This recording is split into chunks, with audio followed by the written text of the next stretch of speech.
and welcome to another episode of The Struggle is Real. As you know, I am your host, Mahalia Latorchu.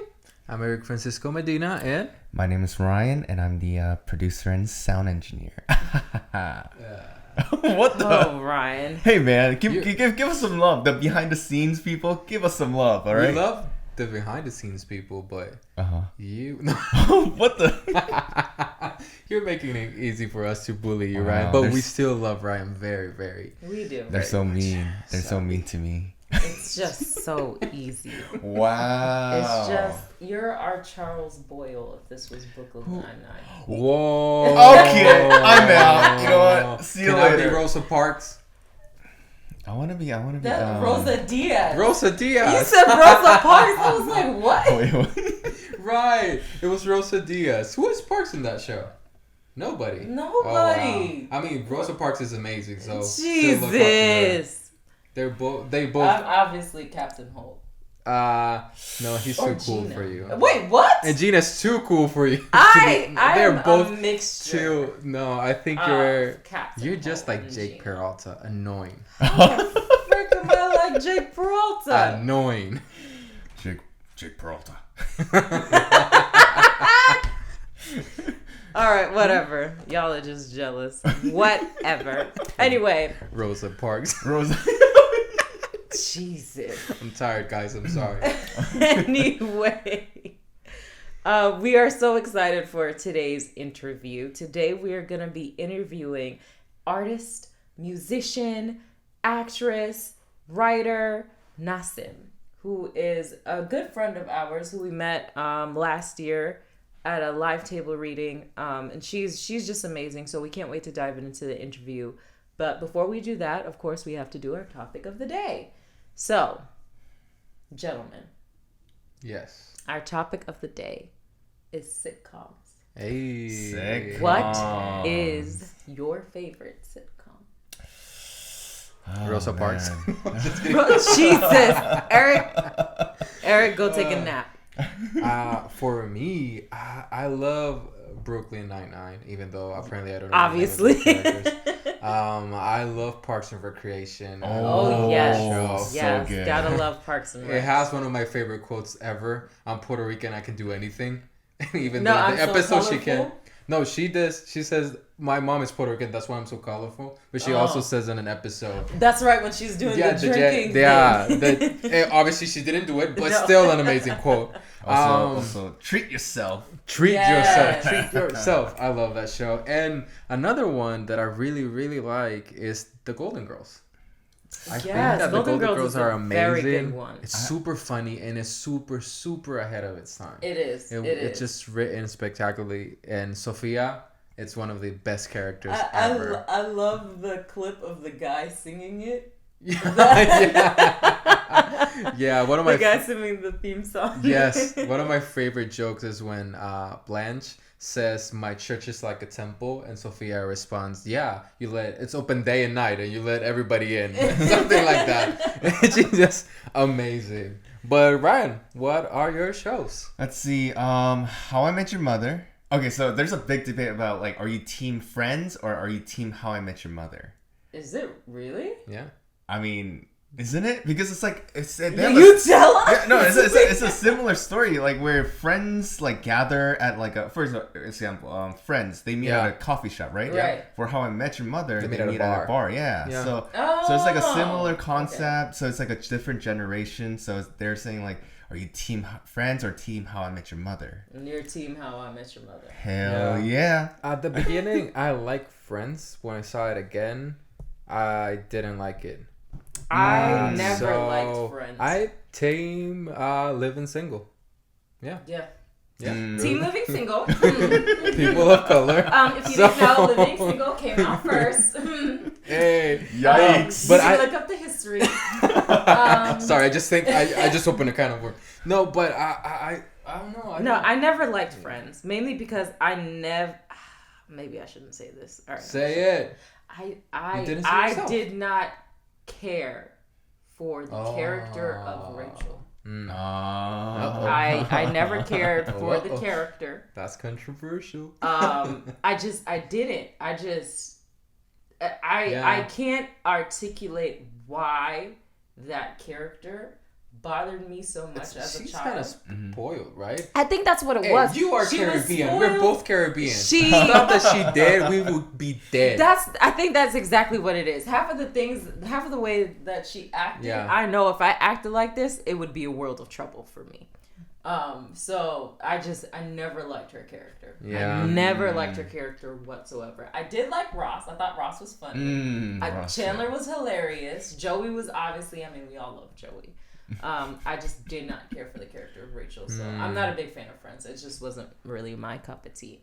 But I did love Frasier. Frasier is one of my favorite sitcoms ever. It's a good sitcom. It is. It's so good. I've watched every season. But tell everybody the reason why you like Frasier. It was just funny. No, there's a key word. There's a key word that we all know. I don't know what you're talking about. Because it's bougie. I'm quoting you. There we go. Okay, prepare yourself, guys. Go ahead. I plead the fifth. No, they did have a bougie lifestyle. My sister and I were like, oh, this is wonderful. This is how we want to live one day. We're always like, oh, you're the Frasier to my Niles. Like, I love the show.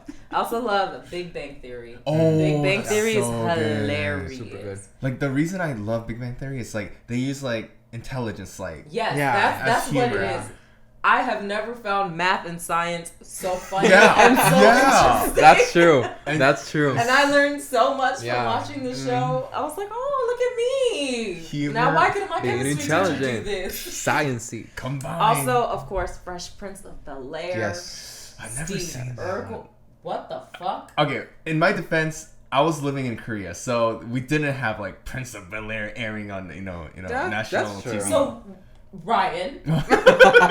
Wait, no, hold on. Charlotte's Reed is canceled until Ryan watches. Oh my god. Hold on, we might need a new audio person. Whoa. Ryan, we've been in quarantine for more than 3 months. Is it on that's Netflix? true. You haven't. It's on HBO Max, I think, now. Yes, I don't get a free trial. Ryan, the internet is a place where you can find a lot of things, okay? Hey, are you suggesting piracy? I didn't suggest anything. All I said was she the suggested internet free trials. That's what I said. Thank you. Free trials. Piracy is it's not a victimless crime. Oh gosh, my words. Yeah, okay, Ryan doesn't know how to talk. Continue, Mahalia, please. You've really never seen an episode of The Fresh Prince of Bel-Air? I saw like the opening. How are we friends? Hey, it's not my fault that they didn't air in Korea. Okay, Ryan. Okay. I will. I'll give it to you because you were in a different country at the time. Oh yes, please. However, we will be watching this. Yes, I would love to because I'm hearing all this hype about Prince of Bel-Air and it was iconic. It was iconic. Wait, how is it iconic? Like, explain, elaborate. Well, first of all, it's Will Smith. Okay, Will Smith. Okay, yeah. that alone. He's an icon in himself. Okay.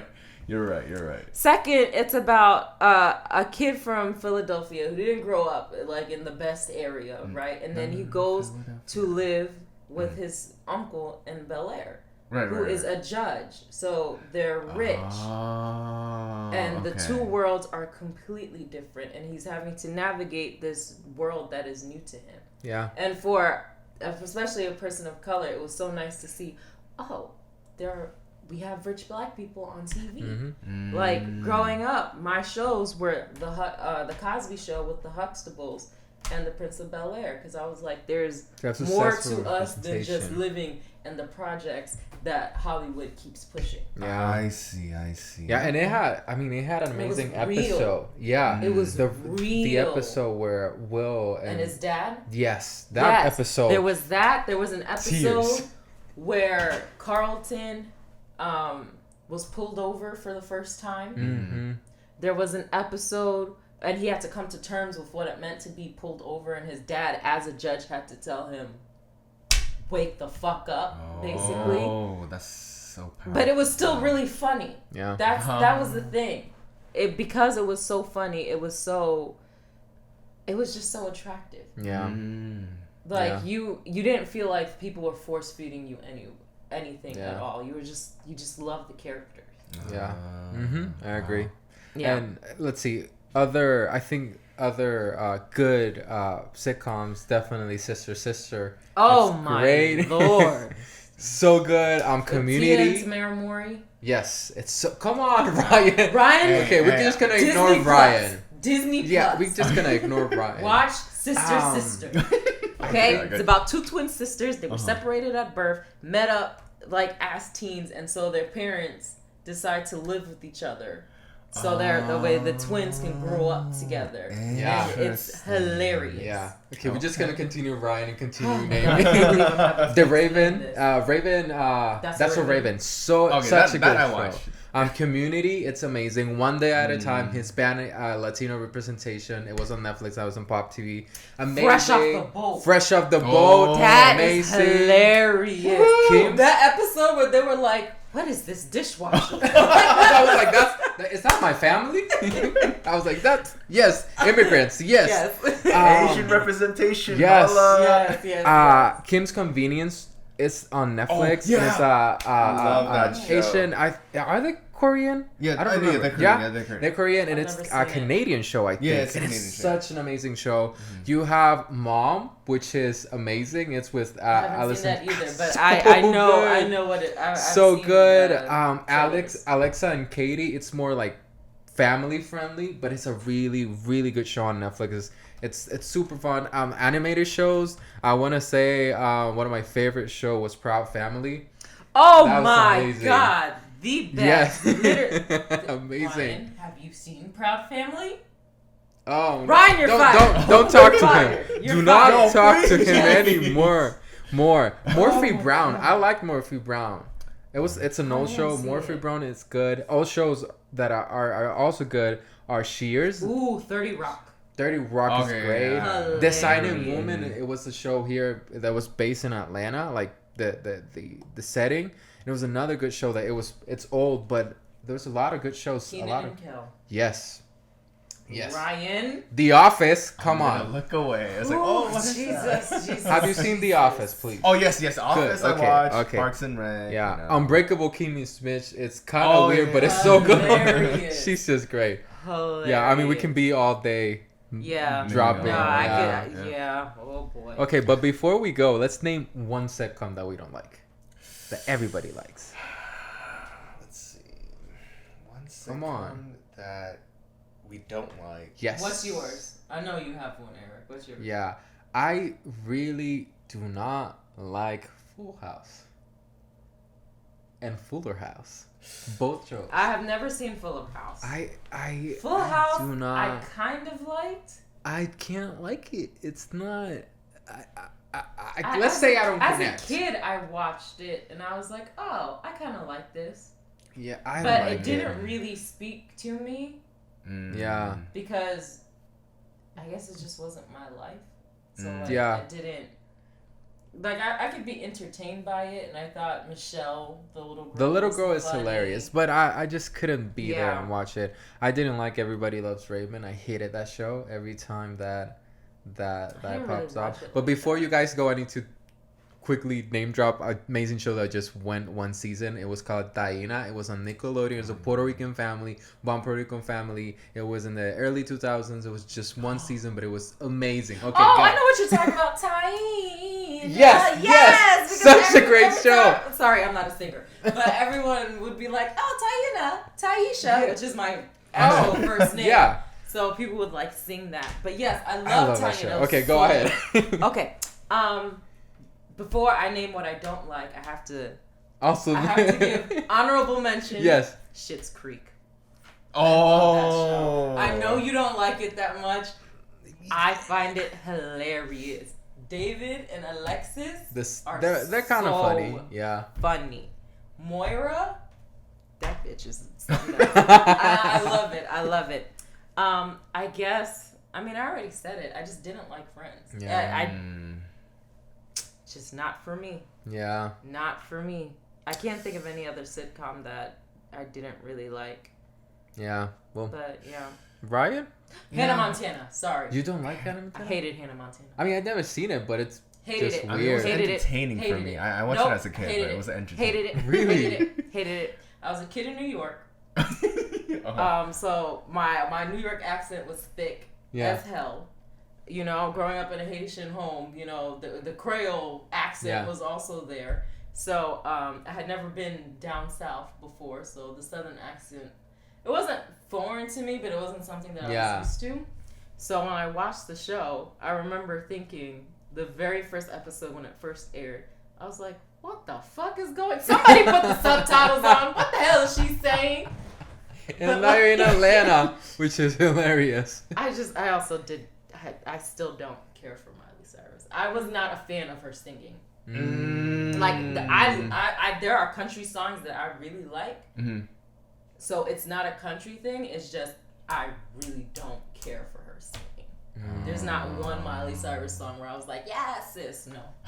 No. Interesting. I kind of agree. She's getting into acting now, right? She's been in acting. She's left acting and doing music. I mean, she's always done music, but now she's just like primarily an artist. Okay. She doesn't act anymore. Not really. Interesting. I think she was in like one Black Mirror episode. I think that was that recent thing, right? the most recent thing she's done. Yeah. I see. And you, man? Yeah, I would say Friends too. I just couldn't get into it. Like I saw the first season and I was like, oh, okay, cool. I mean, I didn't find it that funny. I don't know why. Yeah. But yeah, I would say Friends. Yeah. You know, I just don't think it was our cup of tea. That's just what it is. Have you guys heard of a sitcom called Selfie? No.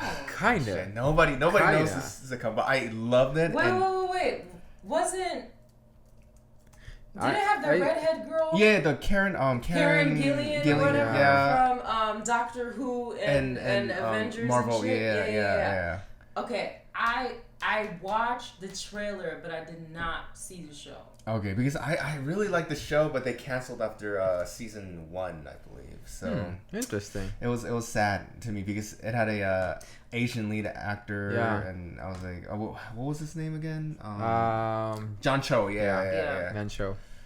So I was excited because, oh my gosh, sitcom with a lead Asian. I was like, yes. You know what I didn't like either? 2.5 Men. Oh, I really hated that. Okay, show. Something about this is the perfect note to end. I was like, this is we all hate it. This is and you have a little kid. Yeah. I was like, I feel like you're grooming this kid to be a perv too. It was. Yeah, I think. And then learning who Charlie Sheen was in real life. Like, True. Oh my gosh. True. Gosh. He has a questionable character. Merciful Jesus. Yeah, I think we can end in that note that we really dislike 2.5 Men. Yeah. Wow. It should have been 0 Men. Well, guys, that does it for the topic of the day. I'm gonna go ahead and read Nasim's bio so the listeners know who she is. Our great guest for today. Yes. So, Nasim is a Puerto Rican and Persian actress, singer, and writer. A triple threat in the making, she is a rising star based in Atlanta. She started singing at the age of 9 and moved to Atlanta for the music and film scene. Garnering the attention of industry professionals, she has been collaborating with talented songwriters to write and create her own sound. She's been interviewed by the Georgia Hollywood Review and Voyage ATL to share her first single, What Love Is, a futuristic dance bop illustrating the complex nature of love. Moving forward, she is eager to bring her Puerto Rican and Persian identity to her records. Her acting credits include The Baker and the Beauty, which unfortunately was canceled, but I know Erik doesn't really like the show, so that's another conversation. Creepshow and The Doom Patrol. She's also done several commercials in the Southeast and is signed with Privileged Talent Agency. So that is our guest for today, and we are so excited to interview her. That's right. Because she is just a ray of light and sunshine, and her energy is fantastic. So we're gonna go ahead and call her. So we have our guest today here, Nasim. How are you today? I'm doing well. I'm doing the best I can in the middle of this pandemic. How are you guys? Yeah, I That's all imagine anyone can do. surviving. So, we want to get to know you. So, tell us about yourself. What got you into film? We know that you are also a singer. So, what got you into film and music? Okay, awesome. Again, my name is Nasim, and I am an artist, a Puerto Rican Persian artist based in Atlanta. I sing, act, and I'm learning how to dance as well. And I've been singing since my mom reminded me of the other day, since the age of 4. Um, I've always had an Wow. interest in film. When my brothers and sisters and I were younger, we would dress up as our parents and film ourselves on camera. I was always in choir growing up. And then when I got into high school, I transitioned into musical theater because it combined music and acting. Nice, yeah. Unfortunately, I did not pursue what I really wanted to do after I graduated high school. I studied TV journalism and was a TV reporter for a couple years. So storytelling has always been a part of my life.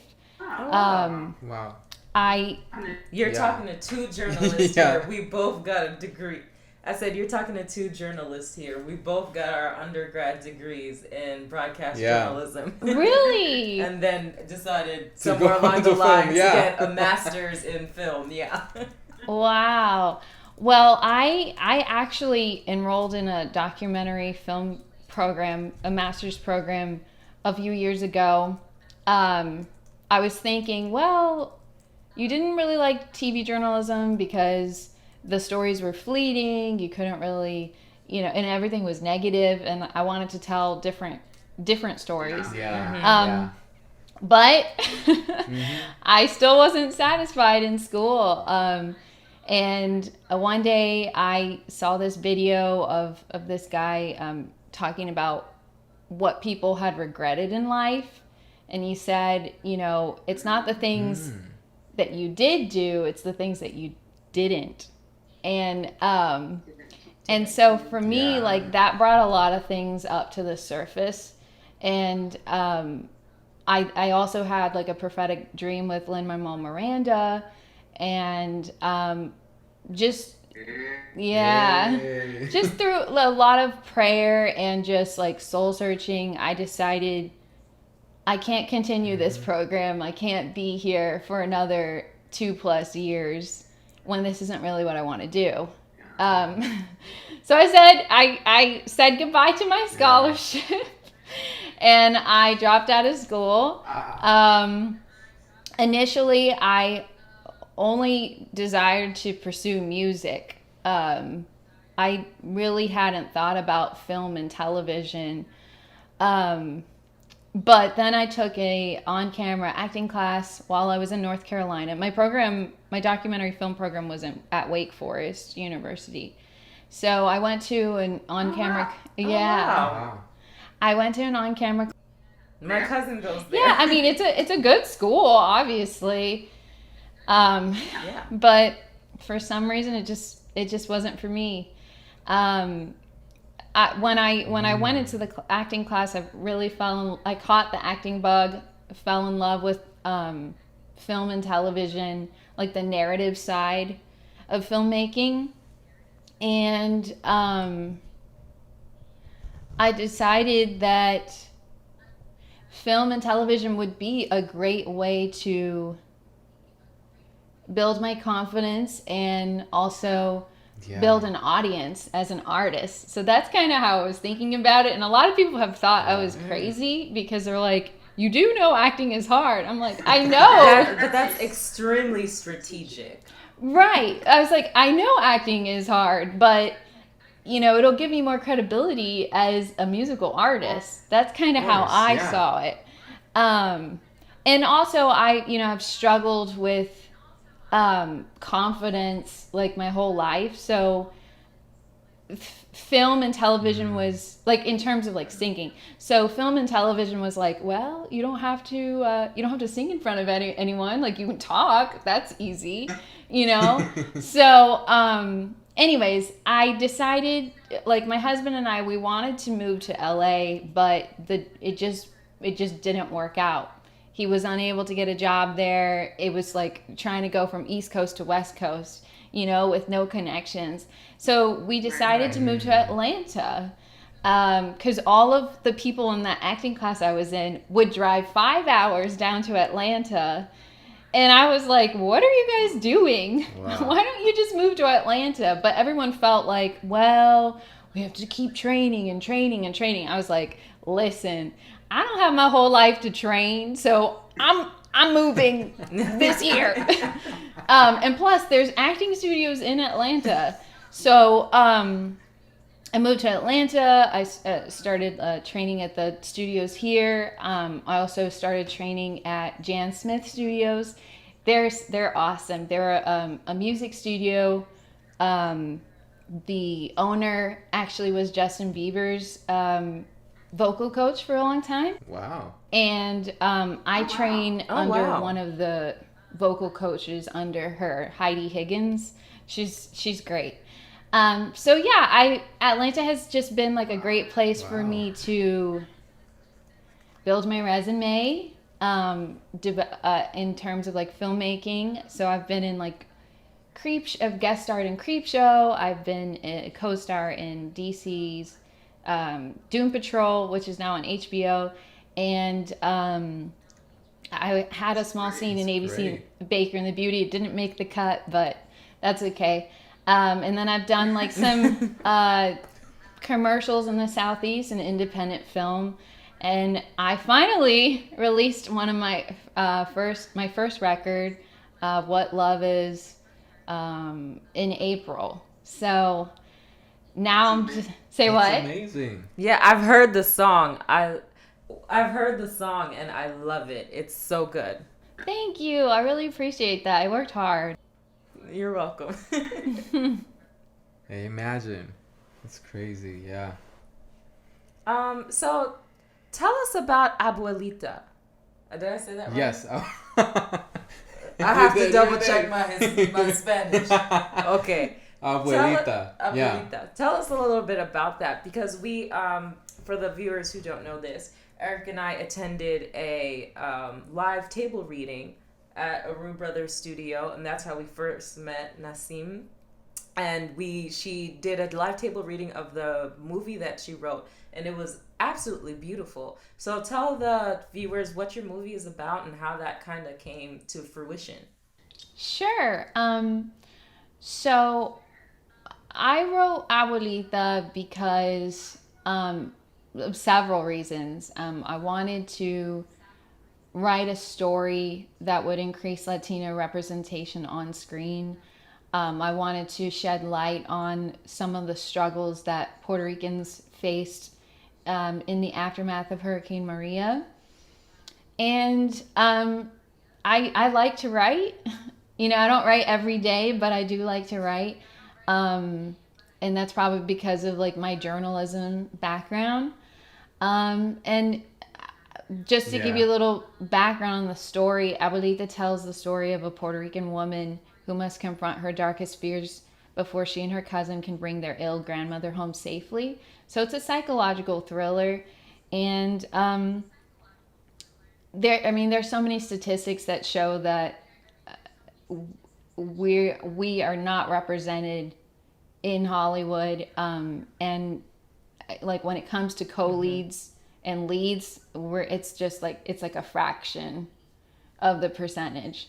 So and a lot of the times the same actresses are playing the leads. So I wanted to do something for our community to help. You know, I don't really like to complain and then do nothing about it. So this was my attempt of doing that. Now that we're in the middle of a pandemic, I've had to think about, you know, what am I going to do? You know, what am I going to do as I'm trying to produce this film? And, you know, I'm still weighing my options. But I'm trying to do whatever's like the safest economical thing right now, and at least start production this year. Right. Yeah. Well, I hope it goes amazing, and we are here at the Struggle Tour. We support Abuelita, so we just wish you the best.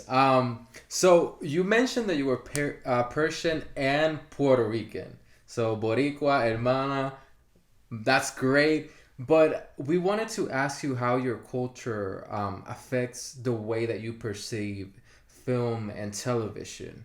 Obviously, growing in a multicultural household, and both communities, they aren't represented enough in media. How did you perceive? Did you feel that you were lost in that representation? Just tell us about it. Oh my gosh. There's so many directions I could go with that question. You don't understand. It's funny. Like, I feel like I have to give some, shed some light on my upbringing to answer that question honestly. Yeah. When my Puerto Rican side came to the States, as for me, I felt like they assimilated, because that was the easiest thing to do. So growing up, even though I'm Boricua, pa que tú lo sepas, I did not I did not grow up learning Spanish. I did not grow up learning Puerto Rican history. Yeah. I visited the island for the first time as an adult in 2015 before Hurricane Maria. Wow. So as a Puerto Rican, I felt like that was stripped from me. You know what I mean? And then as a Persian, we did, my father passed when I was 14, and my parents split when I was 13. So up until then, we did eat on a sofre, which is like a carpet you put on the ground to eat breakfast, lunch, and dinner. So we ate at the floor. We didn't eat at the dining room table. And when my grandma would come over, that's when we would hear Spanish, or when she was around, that's when the novellas would be on, Wow. So with that in mind, I felt very out of place growing up, not just in media, but just in school, going to an all-white school and being the only brown person, and then being, what's the word? Being teased, being bullied, for looking different. Yeah. Just not being able to go into certain circles. And then eventually in 7th grade, I went to an all-black school. And that's where I felt like I started to connect with people. You know what I mean? Yeah. And so yeah, I wrote this long Instagram post the other day because I was just with everything going on in our country with race relations, I was just so angry, and I was like, I'm going to go after Hollywood today. This is probably career suicide, but I'm angry. So, when it comes to film and television, it's interesting because I gravitated towards sister, because I didn't see any Latino shows, but I'm like, well, they kind of look like me, and they're funny, and they're normal like me, so I love this show, I'm trying to think, and then, there were a lot of shows that were predominantly white that I connected to, because those were my options, you know what I mean? And as far as how it made me feel to not see people that looked like me, it made me feel like I wasn't pretty. That's something I struggled with for a long time. It made me feel like I wasn't pretty. You are preaching to the choir. It also made me feel like that I didn't have any options for Halloween. I know that's so trivial, but when it came to Halloween, I'm like, okay, girl, your only option is Princess Jasmine. That's all you got. You know what I mean?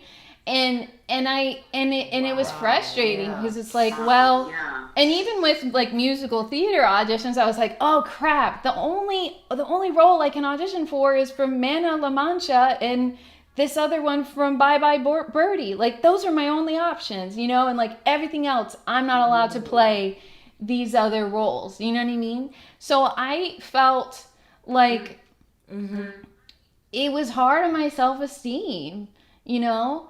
And now that I'm like in the industry, I'm frustrated on both sides. I'm not gonna lie. I'm frustrated with people who are non-Latino trying to write stories about us, because then they make the entire show about our ethnicity. And I'm like, listen, if you're trying to reach me, you've already lost me, because my whole struggle has been that I haven't been any of these things enough. You know what I mean? Like any of these cultures enough. You know what I'm saying? Like I'm not Latina enough. I'm not Persian enough. I don't speak fluent Farsi. I'm not. And then the way that Hollywood portrays, for example, Middle Eastern women, somehow we're always in a hijab. And I'm like, listen, my sisters and we're not Muslim and we don't wear hijabs. I have half sisters that I think they may be Muslim. They do not wear hijabs. There are Persian women in Iran who are protesting the hijab because they don't want to be forced to wear it. You know what I mean? Like, this is not, and it's the younger generation, you know what I mean? So if you're always putting us in a hijab every time we're on screen, it's just not accurate, you know? At the very least, it's not accurate. And number two, like with the the Latino shows and films and whatever, there's such an emphasis on our ethnicity. And I'm like, you don't understand. Like, I've talked to other Puerto Ricans who are like, yeah, sometimes I don't feel Latina enough. And I'm like, what are you talking about? You speak Spanish, you dance salsa, you dance bachata. Oh, but I always feel like I have something to prove. You know what I mean? Right. And I'm like, I get that. Like, oh my gosh, I didn't post a picture of Selena. Oh no, I'm not Hispanic anymore. You know what I mean? Like, it's like there's this like, and there's nothing wrong. There's nothing wrong being proud. Like, I'm not saying that. I'm very proud to be Latina, and I'm doing my best to reconnect with my Persian identity in this time, and in my music too. Yeah. But what I'm saying is, it's frustrating when there finally are shows about us. That's all it's about. You know what I mean? Or I understand. Like, I've dealt with microaggressions my whole life. You know what I mean? So I understand why when we finally have a platform, why we would want to share everyone. Look at all the horrible things I've gone through. But my dilemma with that is that you lose audiences when you berate them. You lose audiences when you're trying to prove your humanity. And I'm like, if people can go on cable news and debate your humanity and still not care, then they're still not going to care when you tell it in a beautiful story. So everyone is entitled to their own voice. And, you know, if that's the story you want to tell, that's your prerogative, and I support you. But I feel like the way that people are going to see us human, as valuable in our society, is when we show them in the most seemingly normal roles, and not stereotypical roles, seemingly normal. Yeah. And one of my favorite filmmakers is Jordan Peele, because he is so clever. He's so clever in how he addresses race, but in the most entertaining way. Yeah. Do you know what I mean? Yeah. And so everybody wants to watch it. Yeah. And then it has a greater impact. You know what I'm saying? Like, he reaches white liberals, he reaches the black audience, he reaches Latinos like me who gravitate towards black culture. And so, you know, I wish the kind of stories that I could see, and I think I'm getting ahead of the question. I wish that. You're good. No, That's you're great. Perfect. You are bringing up some extremely valid, very Yes, real, yes. very authentic points. Thank you. The roles that I desire to see are by creator, like Latino creators or Middle Eastern creators, are the type of films that Guillermo del Toro makes. Because I think sometimes our dilemma is, oh, well, if we're going to tell a period piece, you have to bring up all these other things. You know, you have to address historically what was happening.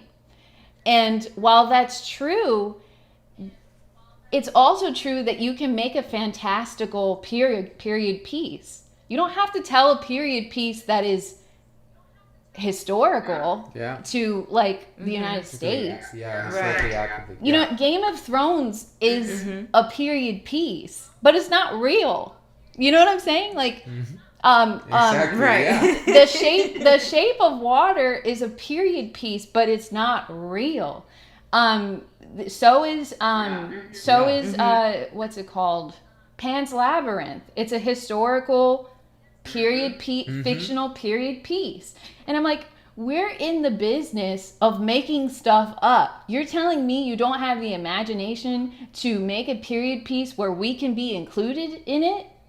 How is that possible? Yeah. Right. Yeah. Right. Yeah. And so for me, That's great. so for me, I want to see stories where I can play AI, where I can play Jedi, where I can play a 1930s woman, you know, and be in a position of power, you know. Like I want to see, I want to play imaginative characters like what you see in Chronicles of Narnia. Like, why do I have to just play my quote unquote type? You know what I mean? Or why do I have to tell stories about microaggressions? Do you know what I'm saying? Like, it doesn't, it only reaches a small audience.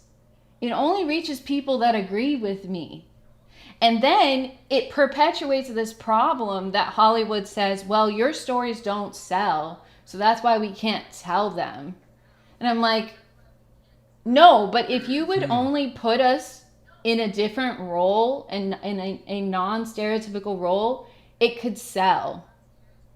But you think the way to get people to like us is by putting our ethnicity at the top of the story instead of making our stories entertaining. And we just happen to be a brown person in the story. Do you know what I'm saying?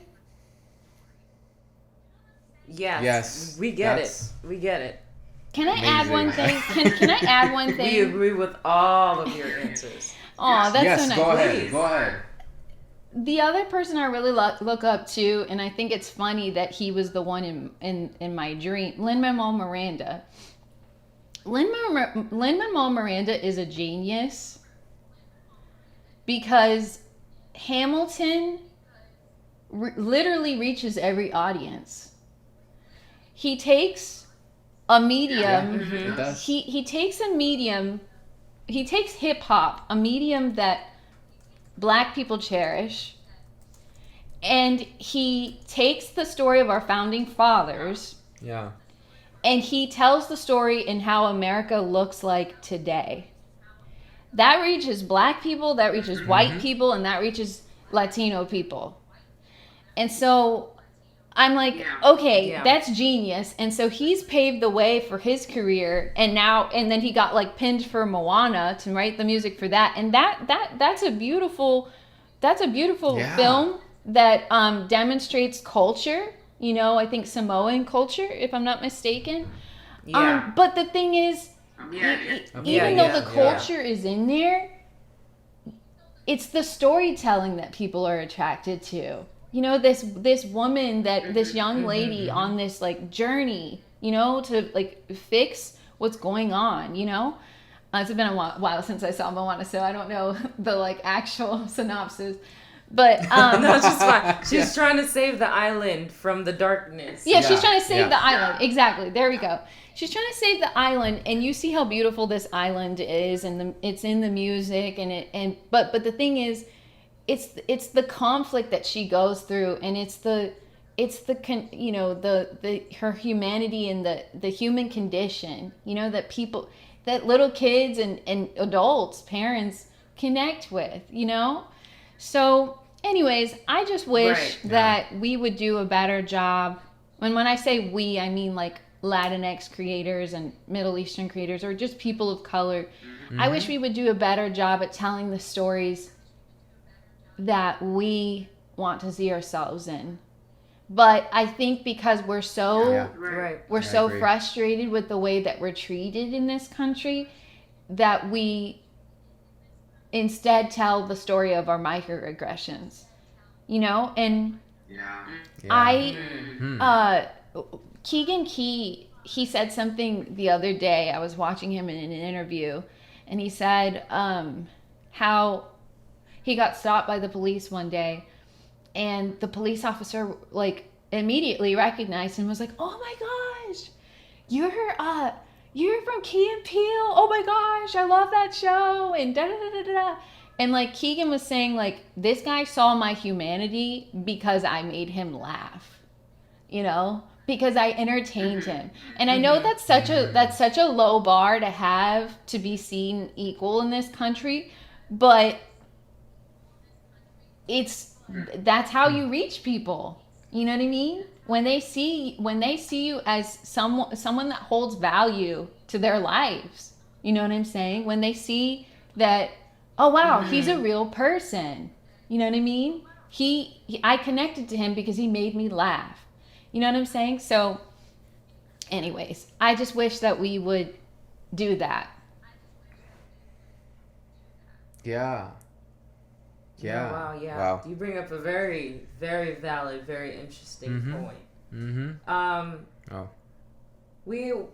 So our next question for you is, what was one of the biggest obstacles you had to face as a person of color, like trying to break into the film industry and the music industry? What was one of the biggest obstacles you had to overcome?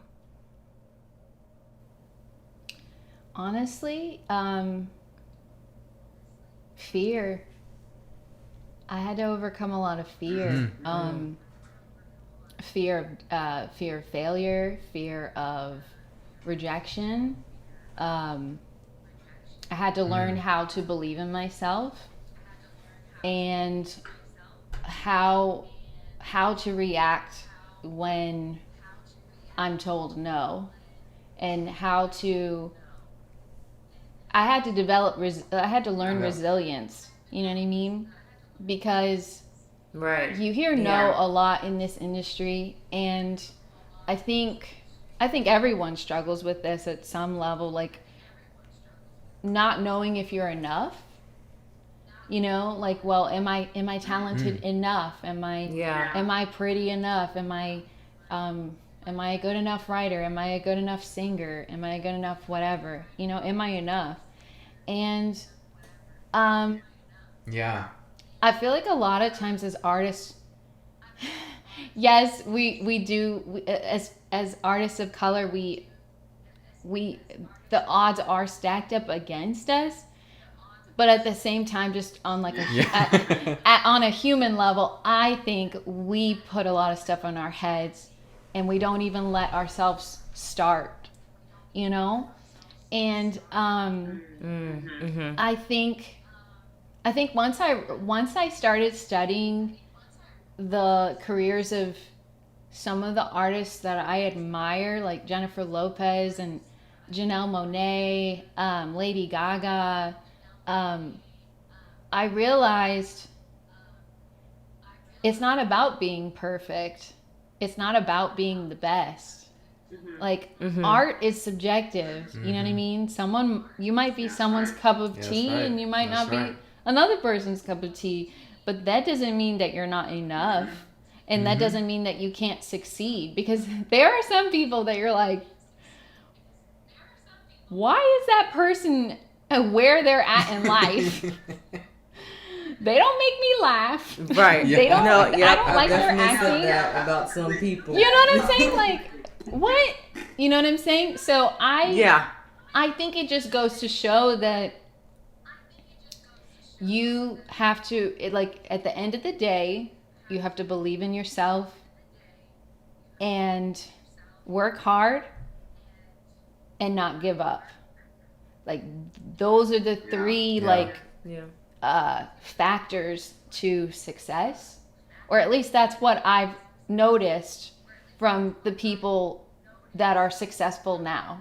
You know, there's Jennifer Lopez just performed at the Super Bowl, and people have told her whole life, you can't sing, you can't act, and I guess you can kind of dance. You know what I mean? Like, they've told her that. Same thing with Lady Gaga. Yeah. Lady Gaga originally wanted to be an actress, but she was so awkward during the audition process that she was just like, okay, I'm going to go into music instead. You know, and I'm sure people told her, well, you can't do music and acting. Same thing with Janelle Monáe, you know what I mean? And like, that girl has been in an Oscar-winning like film, or in an Oscar-nominated film, Hidden Figures and Moonlight. Twice. Yeah. Twice for Hidden Figures and Moonlight. And Moonlight, that's right. Wow. Yeah, and so, you know, I'm sure she's dealt with people saying, you can't do both, you know? And she didn't let that stop her. So, yeah, that's probably been my biggest obstacle, and I'm still learning I'm still learning self-love, and I'm still learning how to take risks. Like, that's another thing I think we're afraid to do because we don't want to fail. And like, for example, if I use Abuelita as an example, I have not made this film yet, even though I want to make it, you know? And there's been times where I'm like, why did I say I was going to do this? You know, because it's not done yet. You know, like, I had this timeline, like, oh, it's going to be shot here, and we're going to get the money this way, and da-da-da-da, and it doesn't work out that way. But that story has been one of the biggest blessings in my life. It has opened doors that would have never opened if I hadn't stepped out and just wrote the freaking story. You know what I'm saying? Like, there's this saying about like failing forward, and so like I'm trying to learn how to love failure because I know that leads to success. Yes, you're preaching to the choir right here. We completely identify with your story, and you kind of spoke a little bit about this, but I want you to give advice to our listeners about what to do when you're battling fear. I guess one of the perfect question would be, what would you tell yourself, your 10-year-old self, about fear when approaching music, film, and you bring a good point of artists of color putting pressure on themselves, and a pressure that sometimes is created by people who are not us. Right. So can you expand on that? Because I think that was really interesting, and I think it will be a blessing for our listeners to listen to you give that, expand on that, and that topic of fighting fear. Yeah. Thank you guys again for having me. I really am thankful that I can share my experience and hopefully encourage someone. So you asked, how do we overcome fear and battle fear? How do we battle fear? Honestly,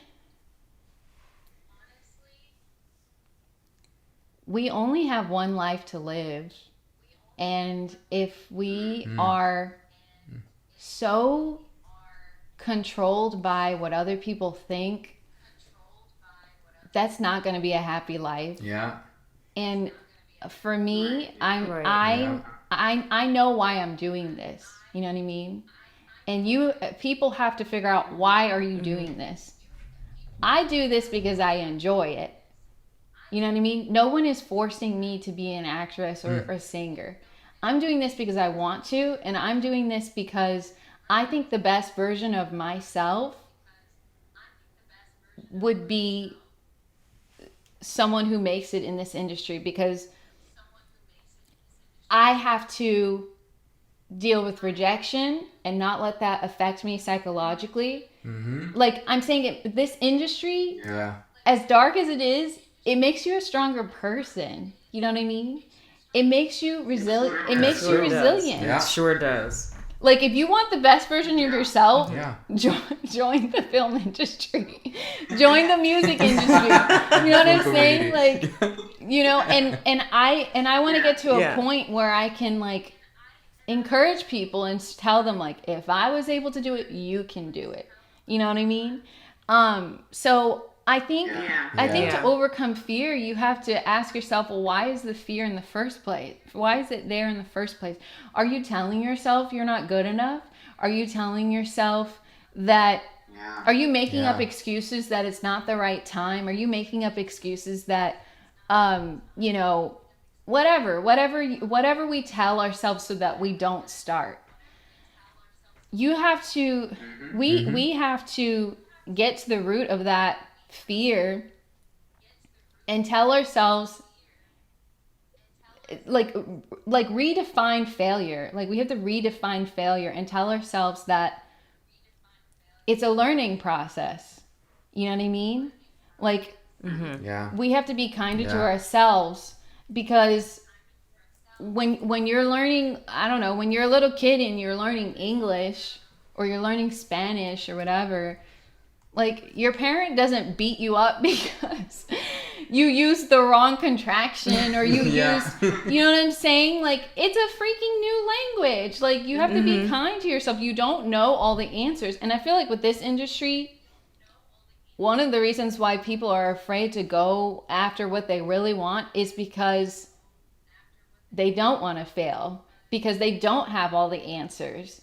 And I was, like, listening to an interview the other day of his name is Elvin Ross, and he works at Aru Brothers Studios, and he works for Tyler Perry.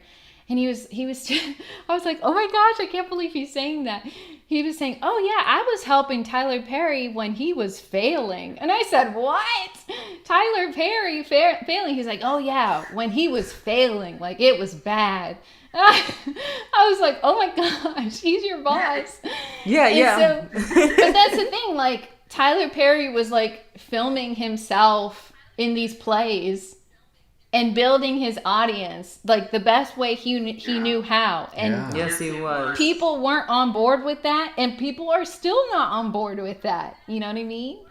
But he knew what he wanted. He wanted to make Atlanta his promised land, and he did. And so, and like, now he has a studio, and he's like the American dream. You know what I mean? His story. And so, anyways, going back to your question, overcoming fear, I think it starts by what we tell ourselves. And sometimes we have to tell ourselves something we don't believe in until we believe it, you know, until it becomes the truth. So for me, what has helped me is, like, positive affirmation. I'm enough. I'm talented. You know, I'm going to succeed. You know, like, even right now, it doesn't look like any of those things are going to happen with this pandemic. But I was like, okay, well, what can you do? You know what I mean? What can you do? Like, you thankfully have a roof over your head. You have the internet. You are learning how to play guitar. Put music out online. You know what I mean? Like, just do it. Like, build your audience that way. And, like, I kind of go back and forth with, like, all these influencers. I'm like, I don't want to be a social media influencer. But those people are smart. They're smart because they're building their own audience. And isn't that what we want at the end of the day as a creator or as a That's actor or singer, we Oh, want yeah. people to show up to our As shows, artists, yeah. to show up to, you know, to watch our shows, to watch our films. You build an audience. So I just Yeah. I feel like you overcome fear by telling yourself who you actually want to be. You know what I mean? And then you start you start putting, you just start. You start somewhere. Whatever, write a script, write a song. You know, well, I don't know where the money's going to come from. Who cares? Just finish one thing before you get to the next. Exactly, yeah. You know what I Right. mean? Like, you're already tearing yourself up before you even start. And then I think taking risks is another way we overcome fear. Like, I have been putting, like, with like the music that I've been putting out on Instagram, like cover songs and stuff, like, I am definitely not the best guitarist. Like, there's musicians who follow me. There are musicians who follow me that I'm like, why are you being so nice? Like, you can play riffs on the guitar. Like, you can do a million times better than what I'm putting out, but you had the kindness in your heart to say, hey, great job, Nasim. You know, and it's encouraging because I think these people see, oh, this person's trying. They're, you know, she's no Prince, and she's no Red Hot Chili Peppers, and she's no this or that when it comes to the guitar, but she's trying. You know what I mean? And like, the thing is, if I had been like, well, I'm only gonna put out my first cover song when I can like go down and back and forth on the what's it called, the fretboard. Like, I'm never gonna think I'm good enough, because then I'm gonna be like, well, I don't play like Jimi Hendrix. You know what I'm saying? Like, it's just, you have to like there's always going to be someone better, but success is not about who's the best. It's about believing in yourself, working hard, and not giving up. Everybody that has been successful has those three things. And some people don't even have talent, and they have still succeeded because of those three things. I'm telling you, and I would encourage... Yep. Very true. I would encourage the listeners to go find the people that they look up to in this industry. Go back to their older... Because this is what I did. This is what helped me a lot.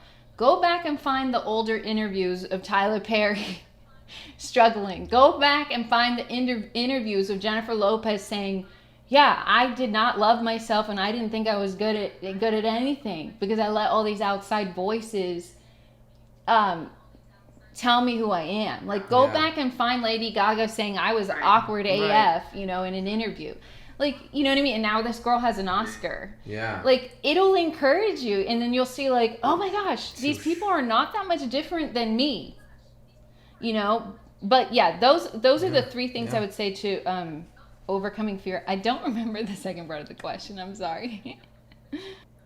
No, that's okay. No, that was perfect. You was answered it wonderfully. Amazing, yeah. This has been so encouraging. I feel uplifted. I don't know about anybody in this room. I feel uplifted. Definitely. I feel uplifted. This has been a very encouraging conversation, but we're gonna have to wrap this up. But we would love to have you on the show again, because this has been a fantastic conversation. But before we let you go, we have to ask you, what is your favorite TV show and film and your favorite song, since you're a musician? Oh my gosh. I know. That's a hard loaded question. I wasn't prepared for this. Oh my gosh.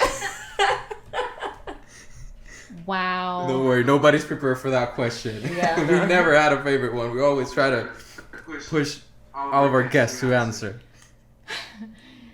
If I'm more general with the answers, does that count? Yes. Sure, That's okay. That's all right. Okay. I can tell you who my favorite artists are. I don't know if I can tell you my favorite song. Yeah, Okay. go ahead. Okay.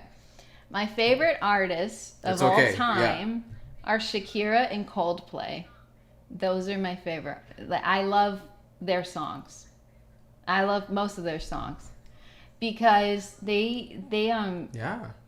Shakira combines her Middle Eastern and her Hispanic culture. That's right. Yeah. And I identify with that.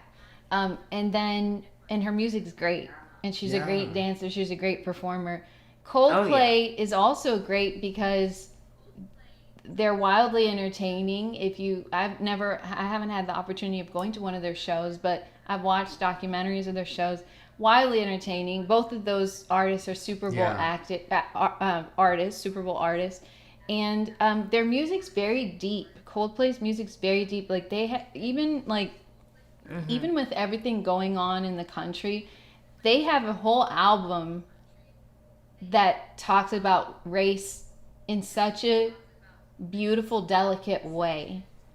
An entire album, their last album, and I'm like, you don't even live in this country. You guys are from the UK, and you understand what's going on here. They're good at. Both of the artists are good at comforting, uniting, entertaining.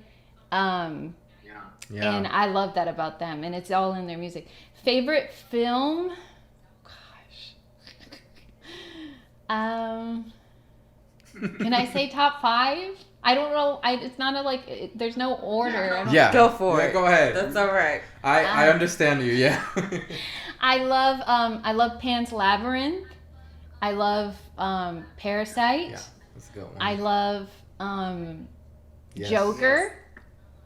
And yeah. Oh my God. I love. Let's see, what's another film? Maybe I can't think of 5 on the spot. I know this is hard. But hey, top 3 is good. Yeah, let's just go with top 3 for now. And then favorite TV show. Top 3, yeah.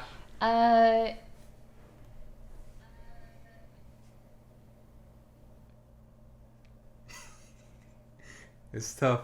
We know. It's a tough one. It could be sitcoms, dramas. Or if not favorite, what's a TV show that you're watching right now? Oh, that's right. That's a good one.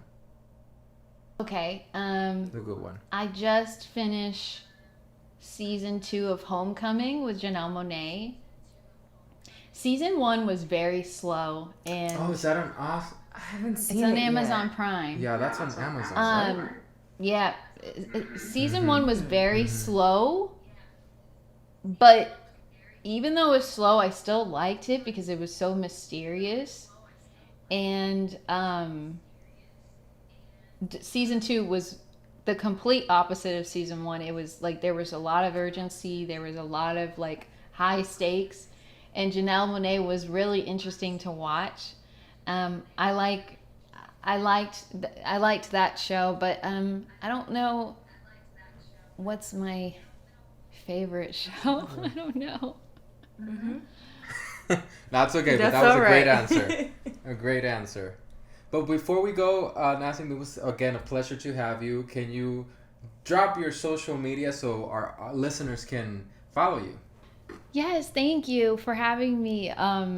So my social media is at the real Nasim, N as in Nancy, A, S as in Sam, I as in India, M as in Mary.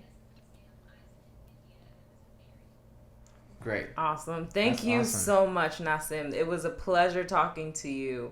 And good luck to you in the future. If you ever need anything, you have Erik and I contact info. So That's just right. hit us up. Thanks, guys. Take care. Bye. Bye.